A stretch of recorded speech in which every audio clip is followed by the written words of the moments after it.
Today I'm making Sevai Upma, or also called Vermicelli Upma. This is a great breakfast snack or a lunchbox recipe. Gets really easily and quickly done and tastes really awesome. So please do try this recipe and I'm sure you'll enjoy it. My channel, all about easy to follow and easy to implement, ingredients always displayed on the right and highlighted for each cooking step.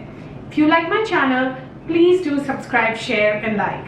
So come follow along and cook with me. First, I'm going to dry roast the vermicelli. For that, here I have taken 2 cups of vermicelli. So I'm adding this to the pan and then dry roast this at a medium flame till the vermicelli turns slightly golden, and make sure you keep stirring so the vermicelli doesn't get burnt. So as you can see, the sevai or the vermicelli, it has turned lightly golden. So now I will set this aside. It took me about 5 minutes to dry roast the vermicelli to get to this point. So now we will set this aside and start making our upma. Now I'm going to fry some chopped cashews. For that, I have taken 3 tablespoons of oil and 4 tablespoons of chopped cashews. We are going to use the cashews for garnishing the upma. This is an optional step, so if you want, you can skip this.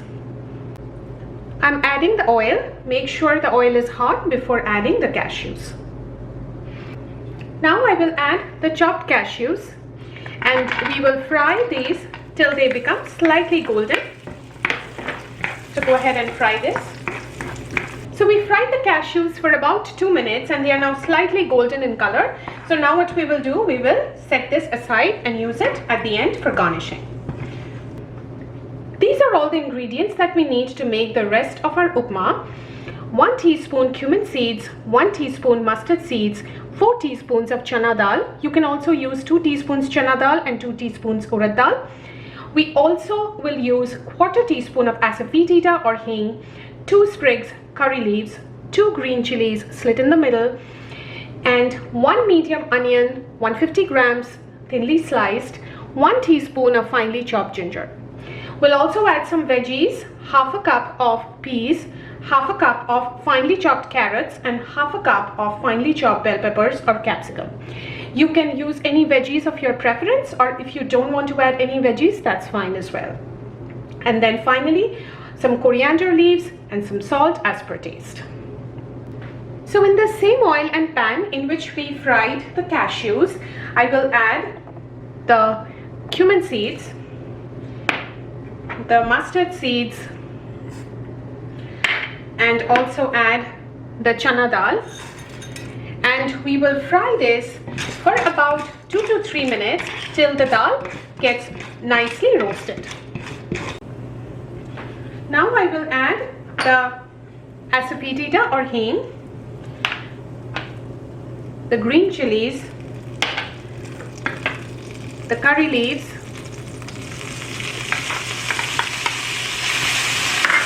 and we will also add the sliced onion,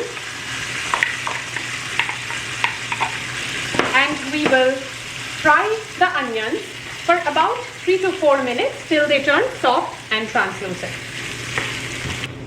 The onions have now turned soft and translucent, so now I will add the chopped ginger and we will fry this for another 1 to 2 minutes. Now I will add the chopped veggies, the bell peppers or capsicum, the chopped carrots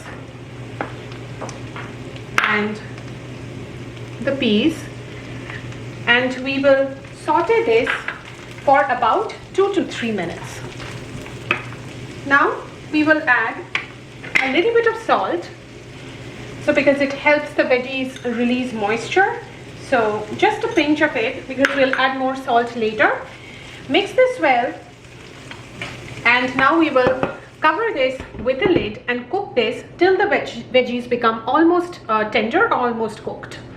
So it's been 5 minutes since I have covered this with a lid. I've stirred this a couple of times in between.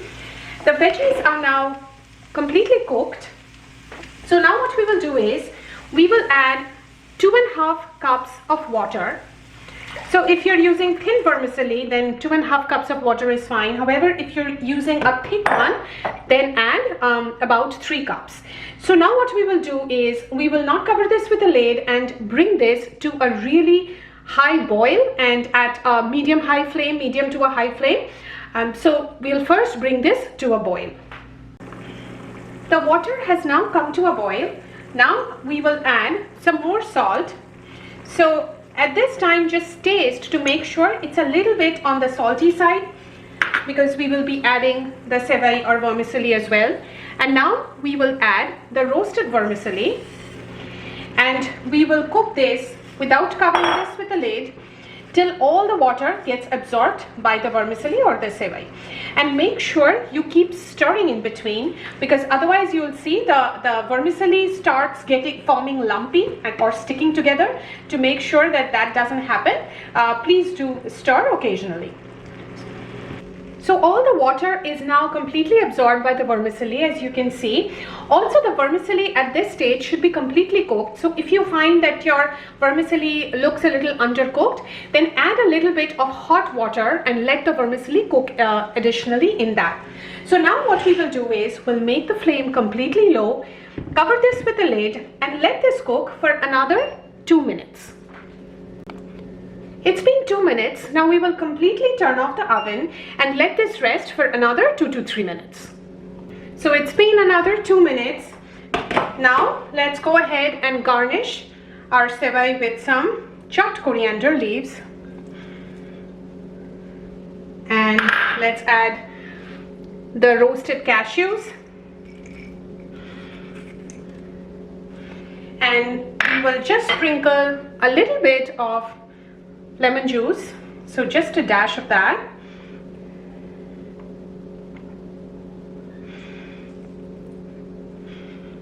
And now our Sevai Upma is completely ready. It's a very tasty, really easy breakfast snack or a lunchbox recipe. So please do try to make it this way, and I'm sure you'll enjoy it. And thank you so very much for watching my channel.